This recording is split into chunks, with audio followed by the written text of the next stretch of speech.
Hey y'all, and welcome back to my channel. In this tutorial, I'm going to show you how I made this custom floral peekaboo glitter tumbler for one of our winners from our 12 Days of Christmas giveaways. Shonda said that she loved hummingbirds, flowers, peekaboos, and the color purple. So we're going to combine all of those things and put them on this tumbler. We're starting out with a 24-ounce plump from the Still Magnolia, and I'm going to use COLORFLEX glitter glue to apply our glitter. You'll notice that I am using one of those cheap chip brushes that we typically use for like an alcohol ink wood grain, and I absolutely love this to apply my glitter glue, especially if I'm not using an extra fine glitter. If you're using an extra fine glitter, definitely grab yourself a makeup brush so that you get a nice smooth coverage with this glue. But if you're using a larger cut like me, this is a 0.015 cut of Brilliant from PDB Creative Studio. It really spreads the glue out super easy and leaves enough thickness in the glue to really grab a hold of that larger cut of glitter. Once I have my tumbler completely covered in Brilliant, I am just going to roll that up in a piece of printer paper. You can also use parchment paper to press that down and minimize the amount of epoxy that we have to put on top to make this smooth. I have epoxied this tumbler twice, sanding in between those coats so I get it nice and smooth for our stencils. I've used these floral stencils so many times in the past, so I did not show in this tutorial how to size them to fit your tumblers, but I will have them linked down below, as well as a tutorial that I have done so in the past. I usually cut one larger one for the back side of the tumbler. I place that one first, and then I go in with the two that I put on the front of the tumbler. You're going to want to use removable vinyl for this. Stencil vinyl, or at least the kind that I have tried, will not cut this thin. So definitely grab yourself some temporary or removable vinyl to cut out these stencils, and it will take what feels like a century to weed them out, but it is worth it. So at this point, I had this tumbler ready for spray paint and some florals that I had planned on receiving. However, I was scrolling through Creative Fabrica and found some gorgeous purple florals. So I switched up my original plan, went and got these two Color Shot paint cans from Walmart, and I went outside to spray paint these, and the darker purple had sort of like a splatter whenever I tried to spray paint, and honestly I kind of loved it. I was still getting a good ombre, so I just went with the splatter because I thought that it really fit and tied into the watercolor effect that our florals had. So I actually grabbed a paintbrush, sprayed some of that darker purple into a small cup, and splattered a little bit more down into that light purple so that we could get that effect all over the cup and not just in the center where I was spraying the dark purple. Once that paint was dry, I added on a nice smooth layer of the full glue from Southern Belle Glitter. I dried that up with my heat gun on low setting, and then I grabbed my angel dust from PDB Creative Studio. This is an absolutely beautiful epoxy additive, and I have used it this way before. However, on a darker cup, it really takes over those colors. I didn't intend to make it so thick and shimmery. I just wanted to add a little bit of sparkle to that spray paint. So once I got this side done, I realized that it was definitely way too much. It was taking over the cup. So I added on some Dawn dish soap and just scrubbed all over the cup, and it actually blended it in just a little bit, removed all of that excess that I did not want, and left just enough behind to give that purple a really beautiful shimmer. If I were to do this over again, I would definitely remove my stencils and then just add some of the angel dust into my epoxy and put a layer of that on here prior to adding on my florals. It will look pretty much exactly the same, but save you the headache of what I went through to get the effect that I wanted. So after I finally got that sorted out, I did go over this with a coat of Rust-Oleum matte clear spray paint. And then after that dried, I removed my stencils. Now, as I mentioned earlier, I did get our images from Creative Fabrica. It is my absolutely favorite resource for all of my images and florals. Having my Creative Fabrica subscription has saved me a ridiculous amount of money. Shamefully, I have paid upwards of 20, maybe even a little bit more dollars for a bundle of some watercolor florals. However, if you have a Creative Fabrica subscription, which is free for your first month or your first 10 downloads, and then it renews at $9 every month after that. Then you have unlimited access to all the millions of files that they have on their platform. So all I had to do was click that download button. And then once I opened these files and tried to import them into Design Space, I realized they were massive files. So before we import them, we're going to resize them. Now this is on a Mac, so I'm not sure how to do them on other PCs.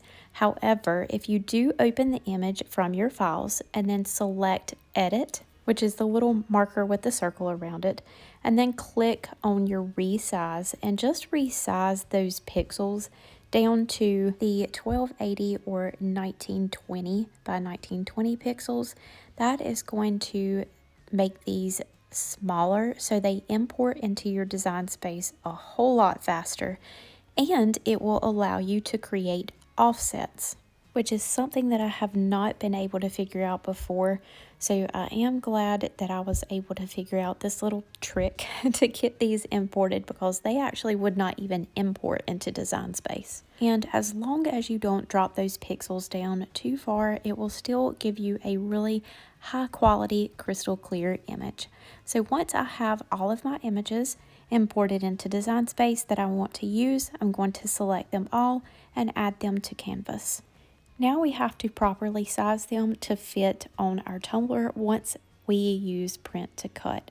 In order to do that, I'm going to create a shape and size that the exact dimensions of our tumbler. We have 2 coats of epoxy on our 24-ounce steel Magnolia tumbler. So our shape is 9.65 inches by 8 inches high. Now this next part is going to be a little bit lengthy, but it does show you how much time it takes me to really lay these out properly and get a visual of how this tumbler is going to look once I place all of these images on my tumbler. The font that I used for the name is Somerset. I have had this font for a very long time, and I apologize, I could not find the original download or on Creative Fabrica. I know that you can purchase it online, but if you search handwritten cursive fonts on Creative Fabrica, you can find a ton of fonts that are very similar and free to download with your subscription.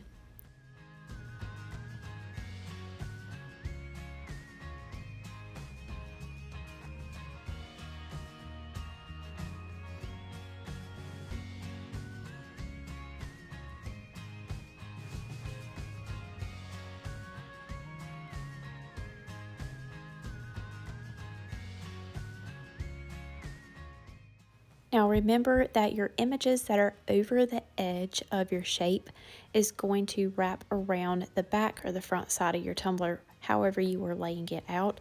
So make sure you duplicate that image and place it on the opposite side as well, placing the amount that is hanging over on the left side on the inside of your image or your shape. You will eventually delete those, but it is just to give you a visual and help you better size all of the images before you cut them. Just keep resizing and moving around until you are happy with your layout. And then once you are, you're going to delete those duplicates over to the right side and then remove your background.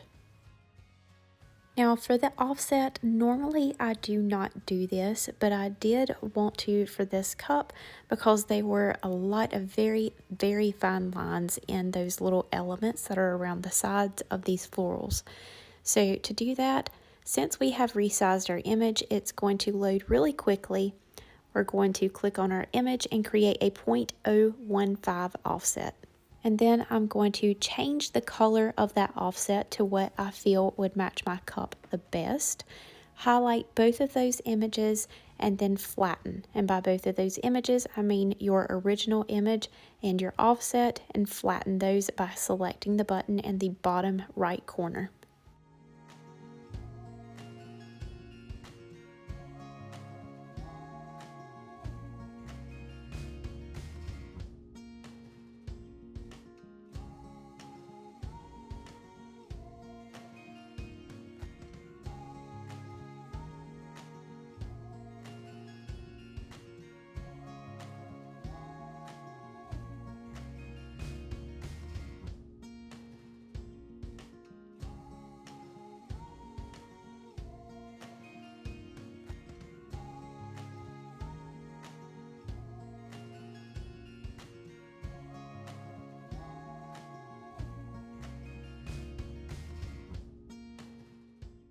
After I finished creating offsets for all of my floral images, I did go back to our name and created 2 offsets. One, an offset of the original, and then an offset of the offset. I changed the colors and layered them just to get an idea of what our vinyl was going to look like once I layered them on my tumbler. Changed it all back to black so it would cut on the same sheet, and hit Make It. My favorite print to cut vinyl to use is the Buttercraft's matte printable vinyl. If you have trouble with your print to cut feature on your design space, or if you have trouble with alignment, check back on my previous tutorials and you will find a tutorial on how to calibrate your machine as well as all of the print to cut details. Now, I want to make sure that I don't distort this circle, so I'm going to take a piece of transfer tape and stick it everywhere to take the stickiness off of it. You don't want it to have hardly any stickiness to it at all, otherwise it will stick to your matte printed surface and remove some of the ink. And after that, we're just going to follow in by hand placing the remaining florals.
We're using 3 different TeckWrapcraft vinyls for our name.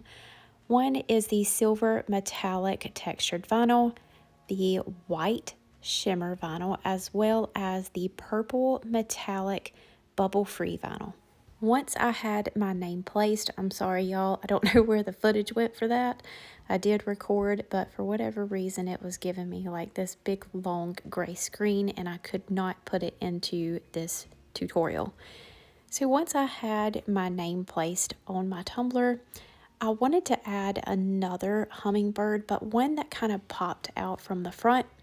So I grabbed another hummingbird, and just hand cut an offset using the textured metallic silver vinyl.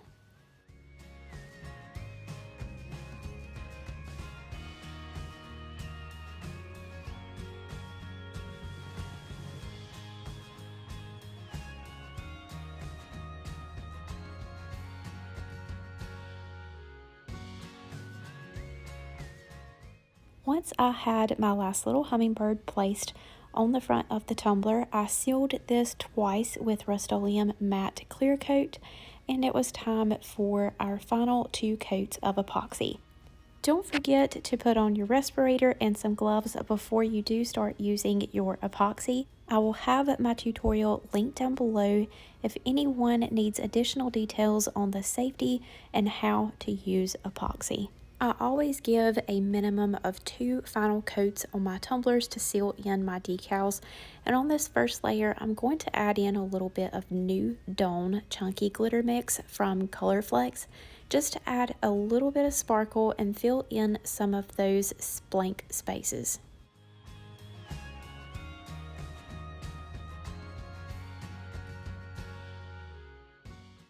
I love how this tumbler turned out, and I hope that Shonda does too. All of the materials that I have used in this tutorial will be listed in the description down below for you, as well as some coupon codes. Don't forget to check out all of the deals that are still available from Creative Fabrica. I'll have them linked as well for you. If you have any questions, just drop them in the comments below and I'll answer them as quickly as possible. Don't forget to subscribe to our channel and hit the bell in the corner to be notified anytime a new tutorial drops so that you can keep up with all of our new material and lots of fun collaborations coming in 2023. That is all for today. Thank you all so much, and we will see you next time.